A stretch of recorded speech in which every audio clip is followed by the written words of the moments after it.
Assalamualaikum warahmatullahi wabarakatuh. Yang terhormat, Bapak Dede Hendra SEMM selaku dosen mata kuliah Manajemen Dana Bank. Perkenalkan, nama saya Amelia Jasmine. Pada video ini saya akan mempresentasikan materi dengan judul Analisis Kinerja Keuangan ditinjau dari Return on Asset sebagai bagian dari manajemen dana pada PT Solusi Bangun Indonesia Tbk periode 2023 sampai 2024. Belum masuk ke materi lebih lanjut, saya akan menjelaskan mengenai latar belakang perusahaan.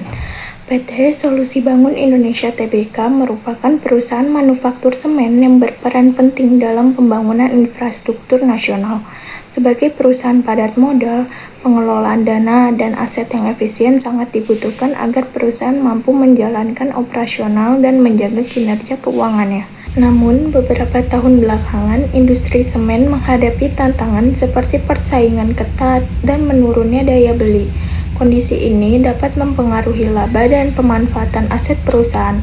Oleh karena itu, Return on Asset atau ROA digunakan untuk menilai kemampuan perusahaan dalam mengelola aset sebagai bagian dari manajemen dana selama periode 2023 sampai 2024. Berdasarkan latar belakang tersebut, rumusan masalah dalam penelitian ini adalah bagaimana kinerja keuangan PT Solusi Bangun Indonesia Tbk ditinjau dari Return on Asset sebagai bagian dari manajemen dana pada periode 2023 sampai 2024. Adapun tujuan dari penelitian ini adalah untuk mengetahui kinerja keuangan PT Solusi Bangun Indonesia Tbk berdasarkan Return on Asset sebagai indikator efektivitas manajemen dana pada periode 2023 sampai 2024.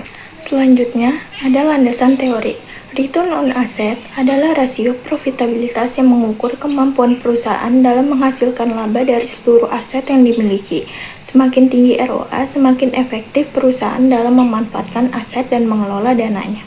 Berdasarkan analisis menunjukkan bahwa ROA pada PT Solusi Bangun Indonesia Tbk menurun dari 4,2% pada tahun 2023 menjadi 3,54% pada tahun 2024. Penurunan ini menunjukkan berkurangnya kemampuan perusahaan dalam menghasilkan laba dari aset yang dimiliki.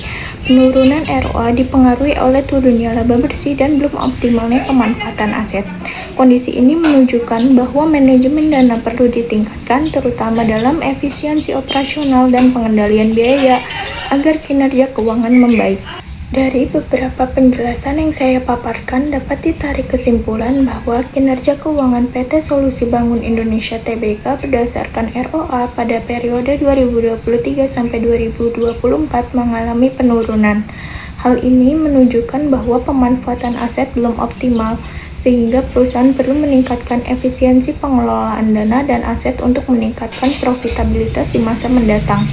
Demikian presentasi yang dapat saya sampaikan, kurang dan lebihnya mohon maaf. Wassalamualaikum warahmatullahi wabarakatuh.